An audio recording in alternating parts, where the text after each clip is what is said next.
News 18 குழுமம் நடத்தியுள்ள தேர்தலுக்கு பிந்தைய மெகா கருத்து கணிப்பு முடிவிற்கு மீண்டும் உங்களை வரவேற்கிறோம். இந்த சிறப்பு நேரலையில் பங்கேற்பதற்காக அரங்கத்திற்கு சிறப்பு விருந்தினர்கள் வந்திருக்கிறார்கள். அந்த வகையில் அரசியல் விமர்சகர் திரு கோலாகல ஸ்ரீனிவாஸ், விமர்சகர் திரு பத்ரி சேஷாத்ரி, பத்திரிகையாளர் திரு ஷபீர் அகமது ஆகிய மூன்று பேரையும் வரவேற்கிறோம். அடுத்ததாக இன்னும் சற்று நேரத்தில் பத்திரிகையாளர் பொன்ராஜ் நம்முடன் இணைய இருக்கிறார்.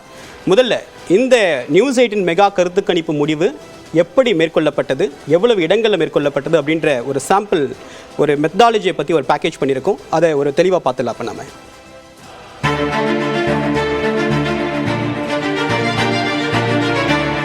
இந்தியாவில் உள்ள 543 மக்களவை தொகுதிகளுக்கு வெவ்வேறு தேதிகளில் நடத்தப்பட்ட தேர்தல்களில் யாருக்கு வெற்றி என்பது ஜூன் 4ஆம் தேதி அதிகாரப்பூர்வமாக வெளியாக உள்ளது.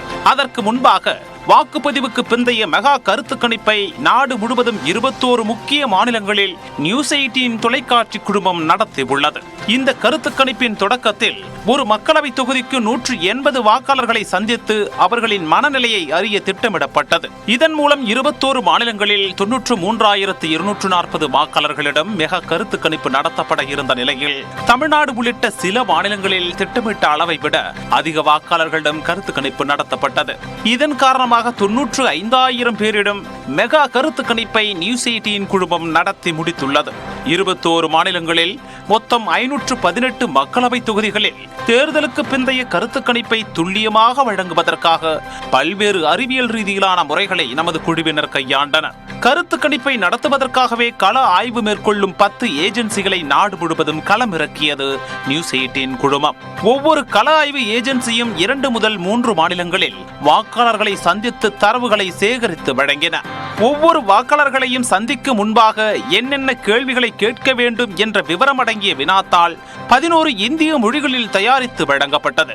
வாக்காளரின் மனநிலையை துல்லியமாக அறிவதற்கு ஏற்ற கேள்விகளும் இடம்பெறுவது உறுதி செய்யப்பட்டது. முன்பு போல் தேர்தல் நாளன்று வாக்குச்சாவடிக்கு வெளியே நின்று கொண்டு வாக்காளர்களிடம் கருத்து கணிப்பு நடத்துவதை கைவிட்டு அதற்கு அடுத்த நாள் வாக்காளர்களை சந்தித்து தேர்தலுக்கு பிந்தைய மெகா கருத்து கணிப்பை நடத்தியது நியூஸ் 18 குழுமம்.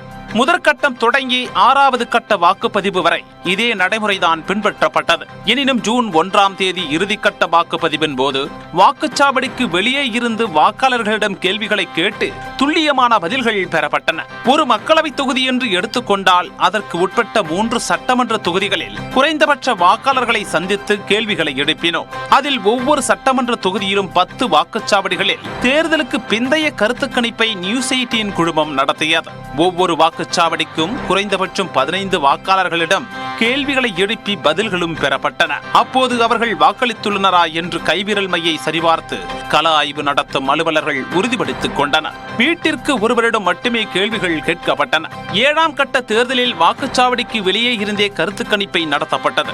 ஒவ்வொரு வாக்குச்சாவடியிலும் குறைந்தபட்சம் 15 வாக்காளர்களிடம் கேள்வி எழுப்பப்பட்டது.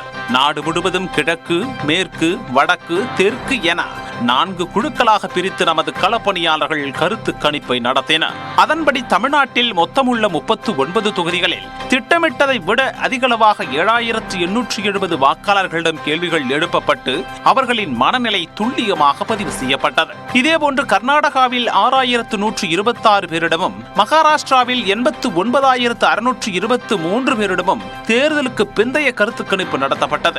80 மக்களவை தொகுதிகளை கொண்ட உத்தரப்பிரதேசத்தில் அதிகபட்சமாக 14,400 வாக்காளர்களிடம் கருத்து கணிப்பு நடத்தப்பட்டது. மேற்கு வங்கம், பீகார், ஒடிஷா, அசாம், ஜார்க்கண்ட், ராஜஸ்தான், பஞ்சாப், ஹரியானா மற்றும் டெல்லி, உத்தராகண்ட், ஹிமாச்சல், கேரளா, ஆந்திரா, தெலங்கானா, மத்திய பிரதேசம், குஜராத், சத்தீஸ்கர் ஆகிய மாநிலங்களிலும் நியூஸ் 18 தொலைக்காட்சி குழுமம் தேர்தலுக்கு பிந்தைய கருத்து கணிப்பை நடத்தியுள்ளது. ஏறக்குறைய 221 மாநிலங்களில் 518 மக்களவை தொகுதிகளில் இந்த தேர்தலுக்கு பிந்தைய கருத்து கணிப்பு என்பது இவ்வாறு தான் மேற்கொள்ளப்பட்டது.